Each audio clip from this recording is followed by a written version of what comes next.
A large caliber revolver with a scope on it? This is something you don't see at the gun range very often, and you'll actually see this more often in video games. Let's see how this gun actually performs in real life. Danny's going to take out the groceries. He's going to aim for the bottom can. SpaghettiOs. Well, we're going off the rest. And see if we can launch the rest into the atmosphere. Wow. Yikes! Look at that. SpaghettiOs in the air. I got hit with something back here. I did too. Smells like Chef Boyardee to me.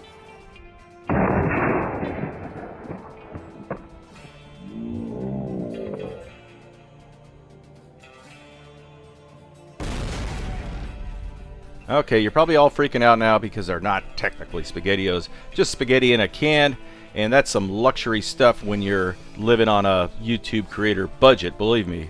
I could have fed my family a week on that stuff. The next target comes from Matt B2099, which came from Tito Forte, that guy that pours molten copper on everything. Okay, he's going to shoot the $2,500 copper ingot.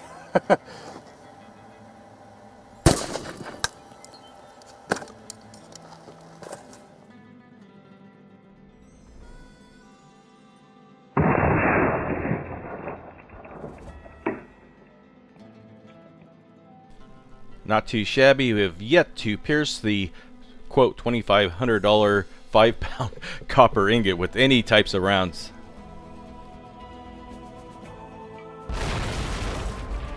And you'll notice that the copper ingot was set at a slight angle of around 12 degrees. That is so nothing comes flying back at us, and we're shooting safely. Okay, we shoot a Hickok target here. Okay, I'm ready. Well, we don't have any woods to do a woods walk.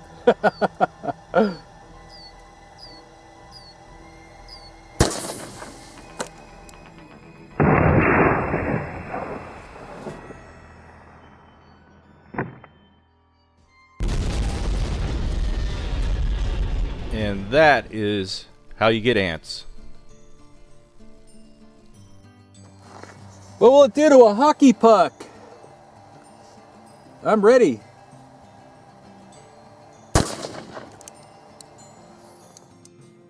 Now Danny wanted to see if he could spin that hockey puck like a coin. Didn't look like it did anything there, did it? But the Chronos 1.4 high-speed camera tells no lies. Filmed at 8,800 frames a second, or around 300 times slower than real time, that hockey puck was spinning like a dynamo. It probably made 30 rotations before it even hit the ground. I've absolutely loved the Chronos high-speed camera. We were one of the first people to even get our hands on a prototype, and they just recently announced that they are producing around 400 of these cameras a year now. And remember, that camera was invented by a single man, David Kronstein, in his garage.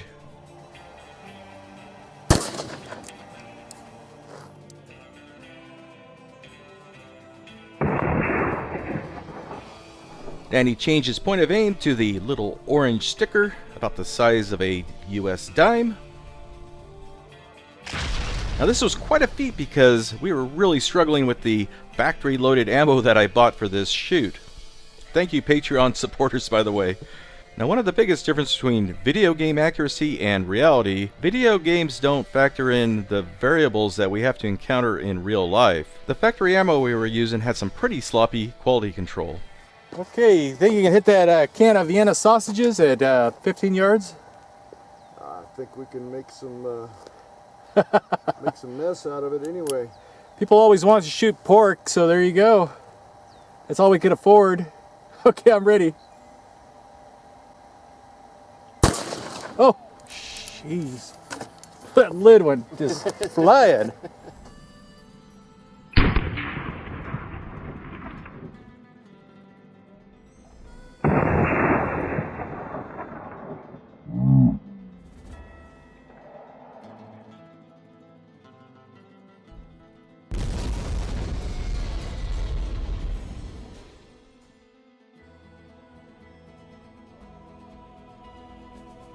Alright, this is some Grizzly Ammo Premier Hunting Cartridge. For grizzly bears, I guess. Grizzlies in California. Yeah. 260 grain. Wad cutters. This is a hard cast. 1425 FPS. We're getting some weird readings from 1250 to 1500 with these things. And it's just that makes things harder to be accurate with when you have different velocities. Sure makes a puree out of Vienna sausages. Yeah, that really hydroed that sucker out. Okay, let's find some other crap to shoot at. Piece of a standpipe, 2 inches thick. Let's see what it does to that. I'm ready. Wow.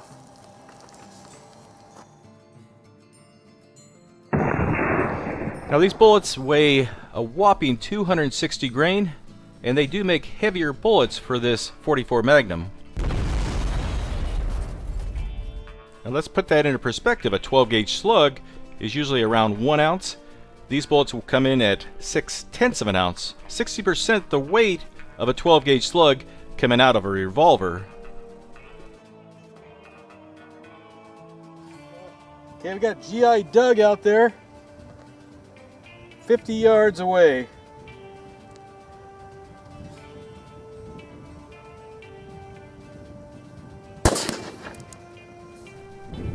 Now note, the bullet went through the Kevlar vest.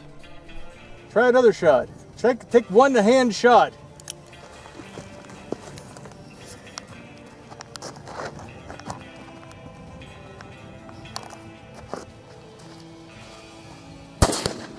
There you go, one-handed, 50 yards. Took out GI Doug. Now this shot, the vest actually caught the bullet, hence the enormous transfer of energy to the vest.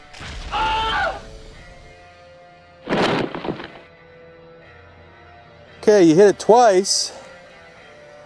One freehand. That one was the last one with one-handed. And I don't think that vest caught it. No, I think it... Oh, yes it did. Oh, it did. Amazing. There it is. Barely caught it. Got it on the edge. Lucky Doug. Ooh, hot. Big old bullet. That's about the half the weight of a 12 gauge slug, I think. Went in here and puckered up the vest and Yeah, caught it in the pocket there. barely caught it. This other one went through though, 'cause it just caught the edge. And that's just a level 2, not really meant for 44 Magnum. Some impressive shooting. I think people will be happy with that. 50 yards. 50 yards, one-handed. Kill zone. Yeah, or at least give him a shoulder injury. Would have disabled him. Blew his shoulder off. Very nice. We hope you enjoyed watching that video. We always appreciate when you take the time to rate it. Good or bad, doesn't matter. Coming up next, we've got the Russian Svarog Zero Boy shotgun slugs. These are Russian designed slugs you can cast yourself using this special mold. And we had some very impressive results using these slugs. Stay tuned. Wow. And we want to thank our Patreon supporters. These are a very elite group of people, around 800 of them out of over 1 million subscribers, willing to throw a couple bucks our way so we can continue making videos. Now, as I've said many times, I hate asking anyone to donate any money to us. It feels like panhandling to me. Now, a few years ago, everything was running really smoothly on YouTube. Then YouTube started really meddling with things a couple years ago, putting age restriction on many of our videos so that they just don't show up at all. And then, of course, the adpocalypse, where YouTube created this algorithm to try to filter out content that they thought wouldn't be appropriate for certain advertisers. But this crazy system paints with such a broad brush that it filters out content that really is advertiser friendly.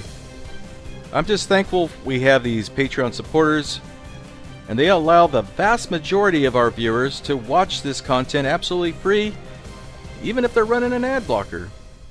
Thank you again.